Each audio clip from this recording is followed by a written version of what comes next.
منبر جهانی.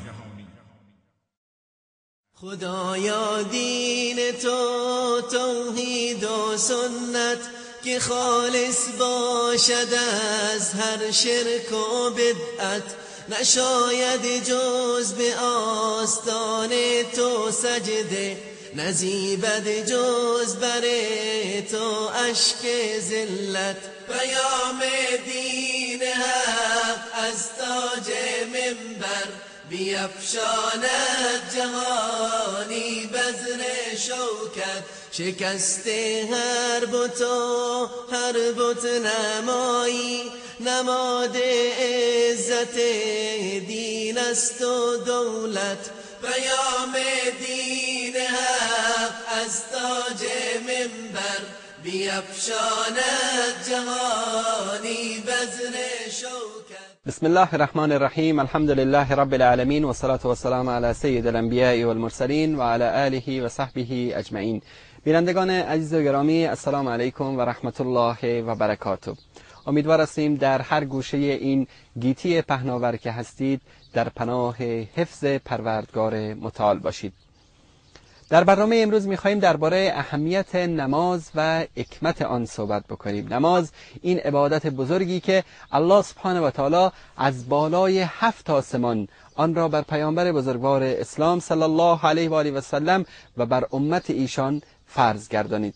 این یکی از ویژگی‌های بزرگ نماز است که همه عبادت‌ها در حالی که پیامبر صلی الله علیه و آله و سلم در زمین و در کنار اصحاب گرانقدرشان قرار داشتند بر مسلمانان فرض گردید.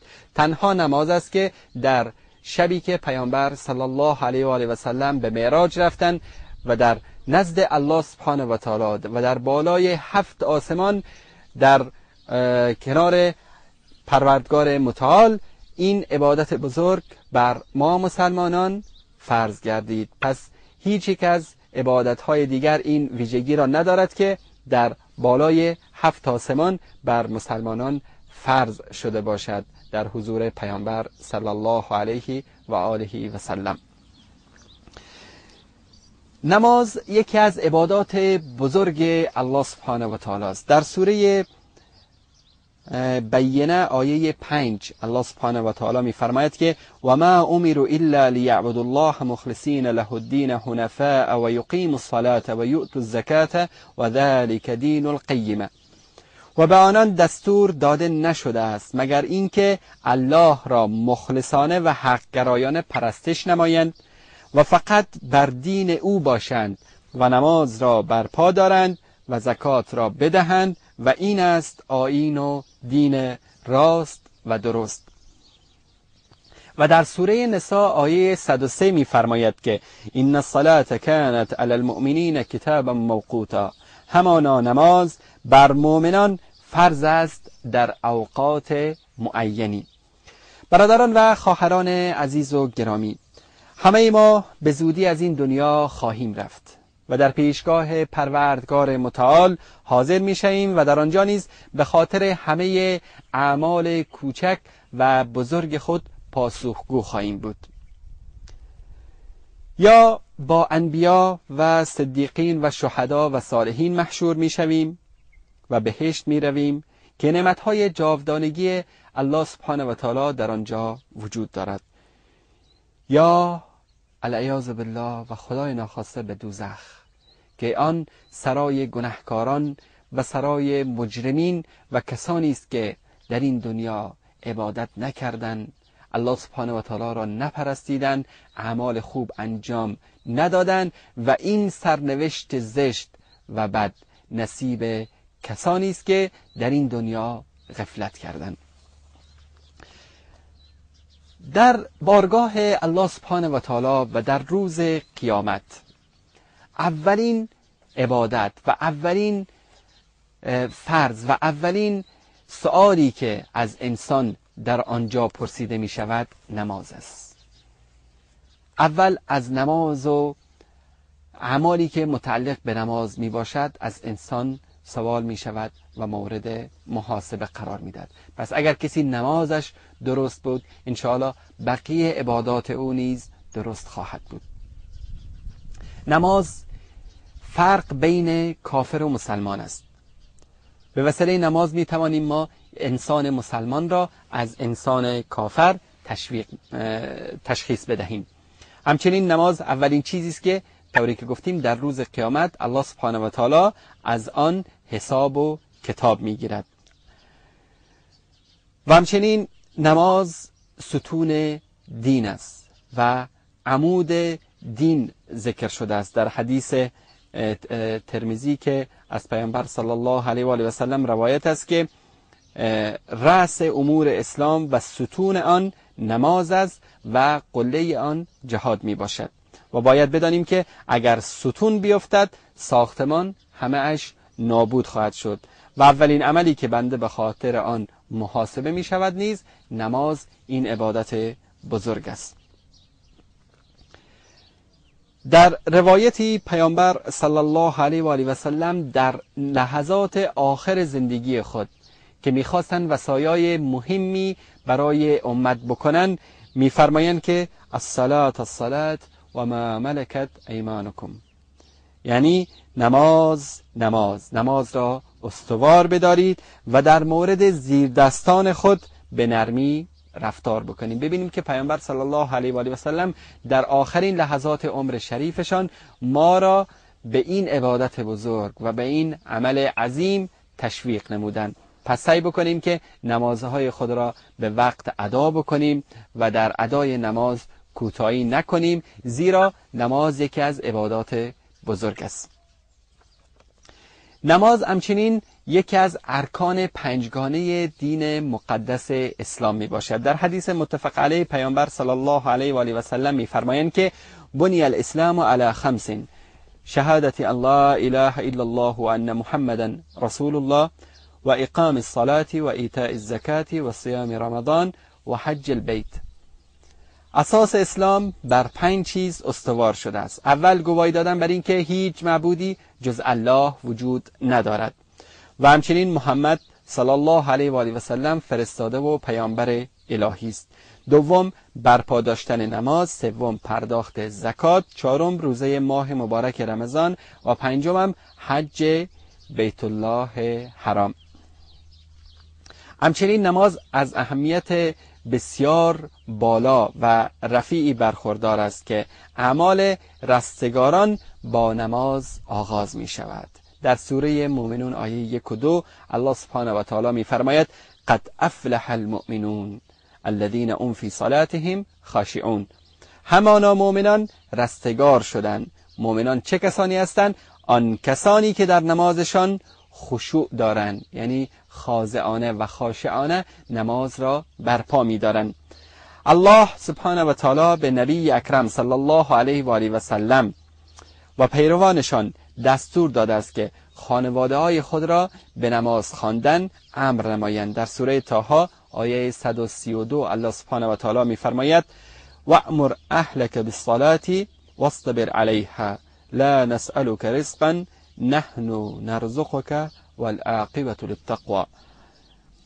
خانوادت را به نماز خواندن امر کن و خود نیز بر خواندن آن استقامت کن. ما از تو روزی نمیخواهیم بلکه ما به تو روزی میدهیم و سرانجام از آن پرهیزگاران است. و در حدیث شریفی که ابو داود و امام احمد روایت کردند پیامبر صلی الله علیه و آله و سلم میفرمایند که فرزندانتان را در سن 7 سالگی به نماز خواندن وادارید و در 10 سالگی آنها را به خاطر نماز تنبیه کنید و محل خواب آنها را جدا کنید. الله سبحانه و تعالی در تمام حالتها نماز را بر ما واجب کرده است. حتی در این باره که انسان مریض باشد یا مسافر باشد نیز نماز از انسان ساقط نمی شود. و حتی در حالت ترس، در حالت جنگ، در حالتی که دشمن در روبروی شما قرار دارد نیز نماز از انسان ساقط نمی شود. اگر انسان مریض است نماز خود را نشسته می خواند. اگر نشسته نمی تواند خوابیده می خواند. اگر در خواب هم نمی تواند که رکوع و سجده کند فقط با اشاره می تواند نماز بخواند. پس نماز عبادت عظیمی است که در هیچ حالتی از انسان ساقط نمی شود، حتی اگر که در حالت جنگ با کفار هم باشیم نماز از ما ساقط نمی شود. در این حالت طوری که می دانید عده‌ای از مجاهدین می روند نماز می خوانند و عده دیگر به نگهبانی می ایستند و وقتی که قسمت اول نماز خود را خواندند بقیه میان و نماز خود را تکمیل می کنند. پس نماز یکی از عبادات بزرگ و مهم است که الله سبحانه و تعالی آن را در هر حالتی بر ما فرض گردانیده است که باید آن را انجام دهیم. یکی از نکات مهمی که امروز دانستن آن برای برادران و خواهران عزیز و گرامی لازم است این است که کسی که نماز را عمدن ترک بکند این انسان حتی به این حد میرسد که از دایره اسلام خارج می شود. در سوره قلم آیه 43 و 44 الله سبحانه و تعالی می فرماید که یوم یکشف عن ساق و یدعون الى السجود فلا یستطیعون خاشعة ابصارهم ترهقهم ذله وقد كانوا یدعون الى السجود و هم سالمون. روزی که از ساق پرده بردارند و خلق را دعوت به سجده کنند آنان نمیتوانند سجده کنند، چشمانشان پایین افتاده است و خواری و ذلت وجودشان را فرا گرفته است. چه کسانی؟ کسانی که نماز نمیخواندند، کسانی که در این دنیا سالم بودند، صحتمند بودند، همه امکانات برایشان مهیا بود اما در ادای این عبادت کوتاهی کردند. آنها در دنیا سالم بودند اما در دنیا دعوت به سجده شده بودند اما سجده نکردند. آیه فوق دلالت بر این دارد که فرد بی نماز در روز قیامت کنار کفار و منافقینی قرار می گیرد که کمرشان برای سجده خم نمی شود. اگر فرد بی نماز مسلمان به شمار می رفت همانطور که در روز قیامت به مسلمانان اجازه داده می شود که سجده کنند به او نیز اجازه داده می شد که سجده کند. الله سبحانه و تعالی در جای دیگری می فرماید فَإِن تَابُوا وَأَقَامُوا الصَّلَاةَ وَآتَوُا الزَّكَاةَ فَإِخْوَانُكُمْ فِي الدِّينِ وَنُفَصِّلُ الْآيَاتِ لِقَوْمٍ يَعْلَمُونَ. اگر توبه کنند و نماز را برپا دارند و زکات بدن پس برادران دینی شما هستند. ما آیات خود را برای کسانی که اهل دانش هستند بیان می کنیم. الله در آیه فوق نماز را شرط اخوت و برادری دانسته است. بعد جابر رضی الله تعالی عنه روایت است که می‌فرماید که از پیامبر صلی الله علیه و آله و سلم شنیدم که فرمودند بین الرجل و بین الشرک و الکفر ترک الصلاة. مرز بین مرد و شرک و کفر ترک نماز است. یعنی مرز و سرحدی که بین انسان و بین داخل شدن به کفر هست نماز می باشد. اگر که انسان نماز را ادا کرد پس داخل مرز اسلام است، اگر که نماز را ادا نکرد وارد مرز کفر شده است. همچنین از پیامبر صلی الله علیه و آله و سلم در حدیث دیگری که در ترمذی و نسائی و ابن ماجه و دیگر کتب حدیث روایت شده است فرمودند که العهد الذي بيننا وبينهم ترك الصلاة فمن تركها فقد كفر. عهد و پیمانی که میان ما و آنان وجود دارد ترک نماز است. منظور از آنان کفار است. پس هر کس که نماز را ترک کند همانا کفر ورزیده است. یکی از علمای بزرگ می‌فرماید که اصحاب محمد صلی الله علیه و آله و سلم بجز ترک نماز ترک هیچ عمل دیگری را کفر نمی‌دانستند که روایت فراوانی در این مورد در ترمذی و در کتاب صلات در بسیاری از کتب احادیث که احادیث پیامبر صلی الله علیه و سلم روایت شده است وجود دارد. همچنین نماز فضائل بیشماری دارد که از جمله فضائل نماز این است که انسان را از فحشا و از منکر باز می دارد و انسان را به راه راست و به راه درست راهنمایی می کند. در سوره عنکبوت آیه 45 الله سبحانه و تعالی می فرماید اتل ما اوحی الیک من الكتاب واقم الصلاة ان الصلاة تنهى عن الفحشاء والمنكر ولذكر الله اکبر والله يعلم ما تصنعون.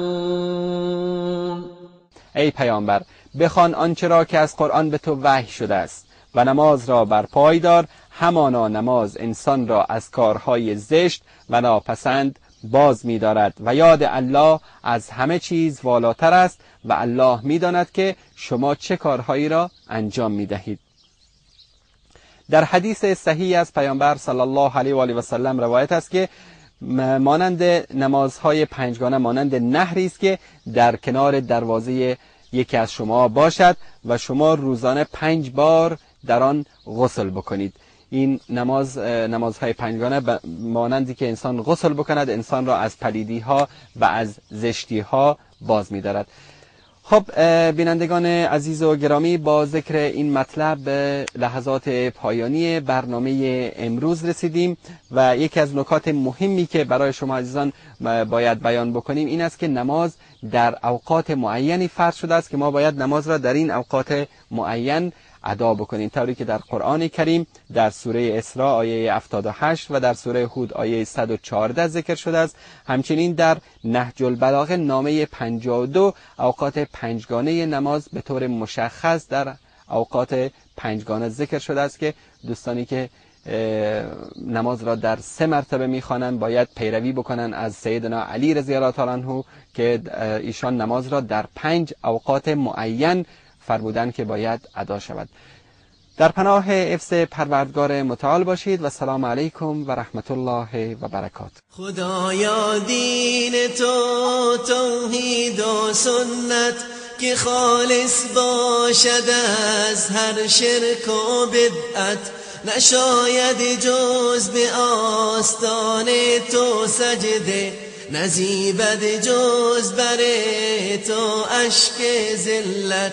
پیام دین حق از تاج منبر بیفشاند جهانی بزر شوکت، شکست هر بت و هر بت نمایی، نماد عزت دین است و دولت.